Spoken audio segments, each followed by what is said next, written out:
저희 남편은 집에서 버려진 자식이었습니다. 남편은 독립해서 사업을 하면서 크게 성공한 편이었죠.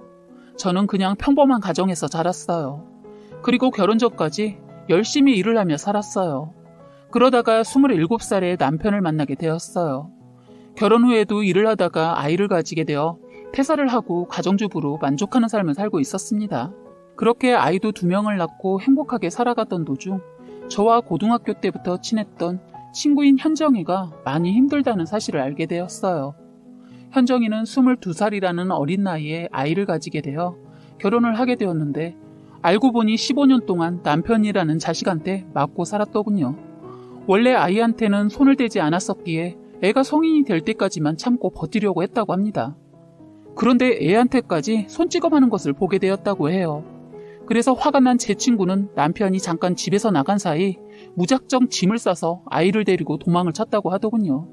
그렇게 수중에 있던 돈으로 며칠 숙박을 했지만 돈이 그렇게 많이 있지 않았던 현정이는 며칠을 고민하다 저에게 연락한 것이었습니다. 저는 이 말을 듣자마자 지금까지 왜 혼자 그렇게 끙끙 앓고 있었냐고 했어요. 그리고 말하기 전에 알아차리지 못한 내가 너무 미안하다고 하며 돈을 넣어주었습니다. 남편이 퇴근하고 현정이의 상황을 말해주니 이렇게 힘들 때에는 서로 도와주면서 살아야 한다며 돈 받을 생각은 하지 말고 도와주자고 하며 먼저 말해주더라고요. 그래서 돈도 더 주고 이혼 과정까지 도와주었어요. 저에게 평생 고마워하며 살겠다고 잊지 못할 은혜를 받았다고 했어요. 그렇게 현정이는 남편과 깨끗하게 이혼한 뒤 아들과 함께 잘 살고 있었고 저와 항상 연락을 하며 소식을 주고받았었죠. 그런데 7년 정도 지나고 남편의 사업이 기울어지기 시작했습니다.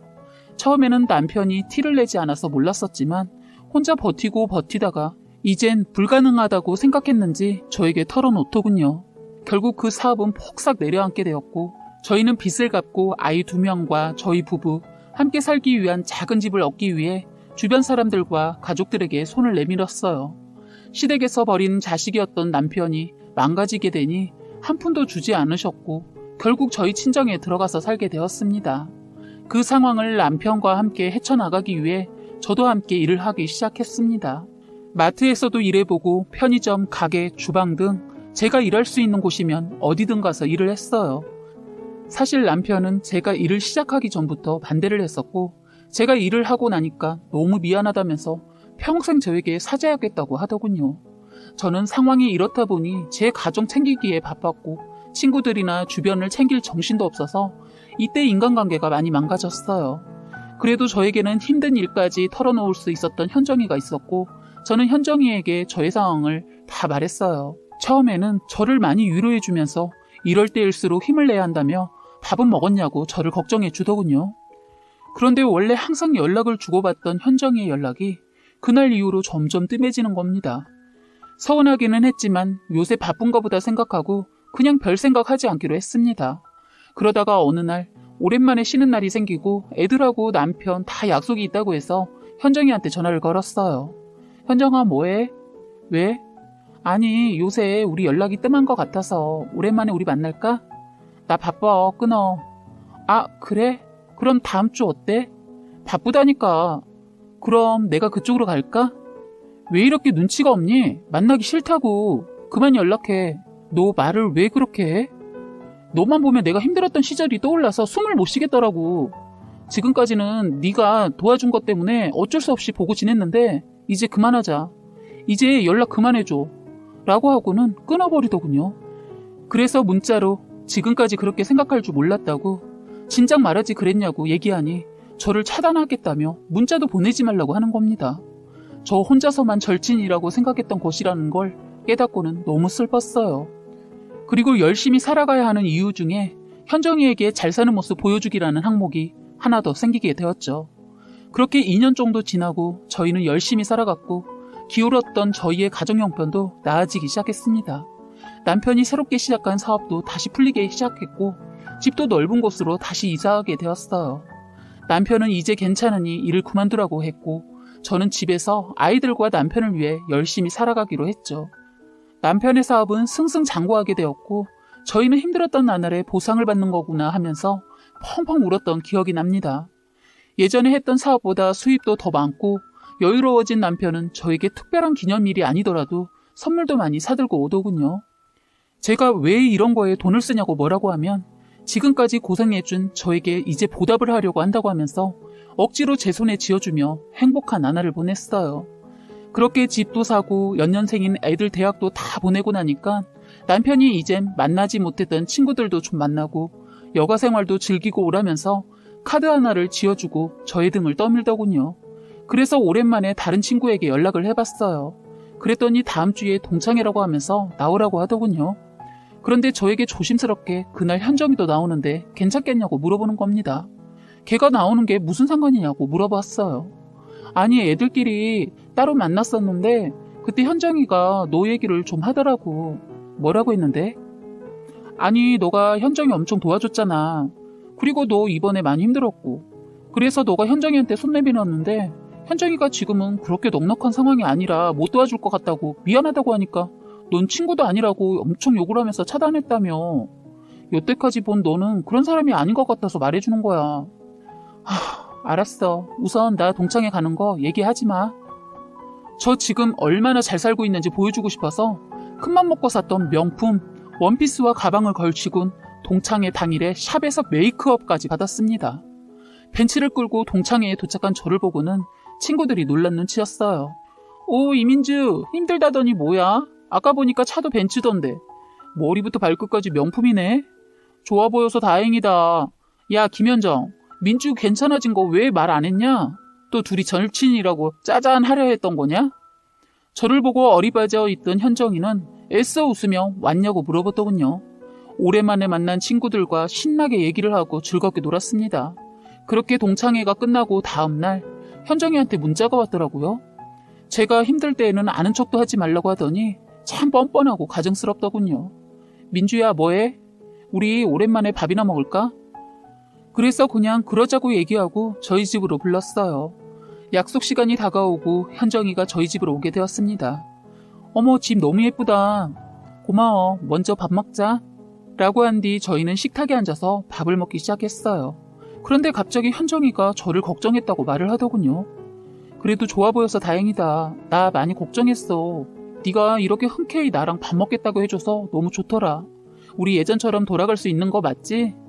진심으로 물어보는 거야? 아직도 화 많이 났어? 그땐 진심이 아니었어. 너도 알잖아. 나 민석이 혼자 키우면서 버겨운 일 많은 거. 이렇게 말하면서 울상인 표정을 짓더라고요. 아 그래?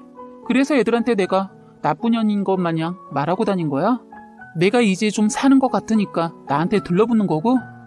야, 넌 말을 뭐 그렇게 하니? 난 이제 좀 풀어보려고 온 거지. 참 뻔뻔하다.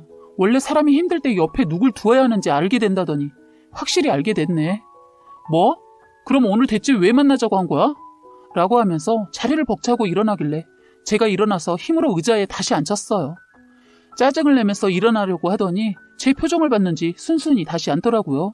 양심이 있는 거야? 내가 그때 얼마나 힘들었는지 무슨 감정으로 그 시기를 살아갔는지 다 아는 네가 어떻게 나한테 그렇게 말할 수 있어? 나도 어쩔 수 없었어. 네가 그런 얘기를 하니까 나도 힘들었을 때 생각이 계속 나고 힘들어서 미칠 것 같았다고. 그럼 내가 다시 잘 사는 거 본 뒤에 연락을 하지 말았어야지. 그냥 잘 사는구나 다행이다 하면서 넘어갔어야 하는 거 아니냐? 도대체 무슨 생각인 거야? 그래 이렇게 된 김에 내 진심 말할게. 솔직히 너 마음 약하잖아. 내가 힘들다고 하면 돈도 주고 도와줬는데 지금이라고 뭐 달라졌겠어? 그래서 콩고물이라도 떨어질 것 같아서 다시 연락했지. 너 장난해? 진심으로 하는 말이야? 라고 하면서 현정이가 앉아있던 의자를 손으로 힘껏 밀어버렸어요.